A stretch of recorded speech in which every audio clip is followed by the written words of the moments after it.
बहुत ही खुशी हो रही है।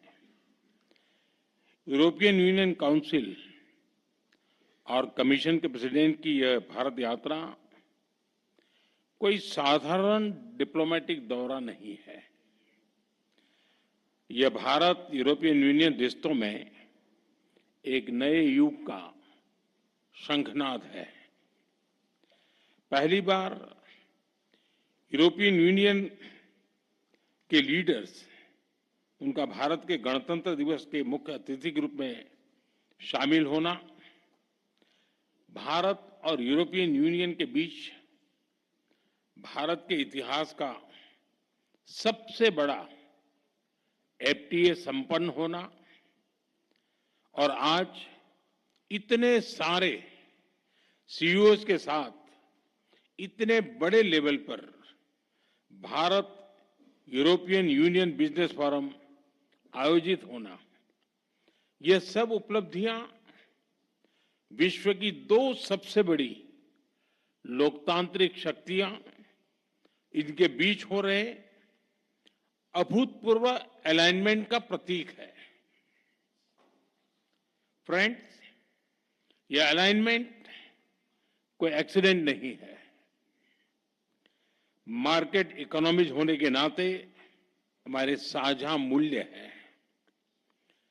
वैश्विक स्थिरता के प्रति हमारी साझा प्राथमिकताएं हैं और ओपन सोसाइटीज के रूप में हमारे लोगों के बीच स्वाभाविक जुड़ाव भी है। इसी मजबूत आधार पर हम अपनी साझेदारी को नई ऊंचाई दे रहे हैं। हम इसे विश्व की सबसे प्रभावशाली साझेदारियों में से स्थापित कर रहे हैं और इसके नतीजे भी हमें साफ दिख रहे हैं। पिछले 10 वर्षों में हमारा व्यापार 2 गुना होकर 180 बिलियन यूरो तक पहुंच गया है। भारत में 6,000 से अधिक यूरोपीय कंपनियां काम कर रही हैं। यूरोपियन यूनियन से भारत में 120 बिलियन यूरो से अधिक का निवेश है। भारत की 1500 कंपनियां यूरोपियन यूनियन में मौजूद है और वहां भारतीय निवेश लगभग 40 बिलियन यूरो तक पहुंच चुका है। आज भारत और यूरोपियन कंपनीज के बीच R&D, मैन्युफैक्चरिंग और सर्विसेज हर क्षेत्र में गहरा सहयोग है और आप जैसे बिजनेस लीडर्स इसके कर्ता भी हैं और लाभार्थी भी। फ्रेंड्स, अब समय है कि हम इस साझेदारी को whole of the society partnership बनाएं। इसी सोच के साथ हमने आज एक व्यापक एफटीए पूरा किया है। इसे भारत के लेबर इंटेंसिव उत्पादों को यूरोपियन यूनियन मार्केट में इजी एक्सेस मिलेगा। इसमें विशेष तौर पर textile, James and jewellery, auto parts और इंजीनियरिंग गुड्स शामिल हैं। फ्रूट्स, वेजिटेबल्स, प्रोसेस्ड फूड और मरीन प्रोडक्ट उसमें नए अवसर बनेंगे। इसका सीधा लाभ हमारे किसानों को, हमारे मछुआरों को मिलेगा। हमारे सर्विस सेक्टर को भी इससे फायदा होगा। विशेष रूप से आईटी, एजुकेशन, ट्रेडिशनल मेडिसिन और बिजनेस सर्विस लाभान्वित होंगे। फ्रेंड्स, आज ग्लोबल बिजनेस में बड़ी उथल-पुथल है।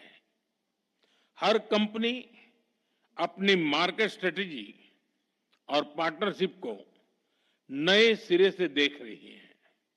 ऐसे समय में यह एफटीए बिजनेस जगत के लिए एक साफ और सकारात्मक संदेश है।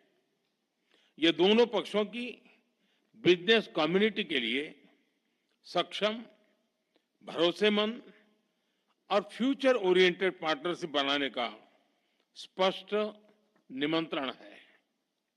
मुझे पूरा विश्वास है कि आप सभी इस एफटीए के अवसरों का पूरा पूरा लाभ उठाएंगे। फ्रेंड्स, भारत और यूरोपियन यूनियन की कई प्राथमिकताओं की उसको आपके बिजनेस पार्टनरशिप के भी लाभ मिल सकता है। मैं इस संदर्भ में 3 प्राथमिकताओं की बात करूंगा। पहला, आज विश्व में व्यापार, टेक्नोलॉजी और क्रिटिकल मिनरल्स को वेपनाइज किया जा रहा है। हमें साथ मिलकर अपनी निर्भरताओं को डी रिस्क करने की आवश्यकता है। क्या हमारी बिजनेस कम्युनिटी मिलकर ईवीज, बैटरीज, चिप्स और एपीआईज में बाहरी निर्भरता घटा सकती है? क्या हम भरोसेमंद सप्लाई चेन का साझा विकल्प खड़ा कर सकते हैं? दूसरा, भारत और यूरोपियन यूनियन दोनों का फोकस डिफेंस इंडस्ट्रीज और फ्रंटियर टेक्नोलॉजी पर रहा है। मेरा आपसे आग्रह है कि आप डिफेंस, स्पेस, टेलीकॉम और एआई जैसे क्षेत्रों में साझेदारी बढ़ाएं। तीसरा, एक क्लीन एंड सस्टेनेबल फ्यूचर दोनों की प्राथमिकता है। ग्रीन हाइड्रोजन से लेकर सोलर एनर्जी और स्मार्ट ग्रिड, हर क्षेत्र में हमें ज्वाइंट रिसर्च और इन्वेस्टमेंट बढ़ाना चाहिए। दोनों इंडस्ट्रीज को मिलकर स्मॉल मॉड्यूलर रिएक्टर्स और सस्टेनेबल मोबिलिटी पर भी काम करना चाहिए।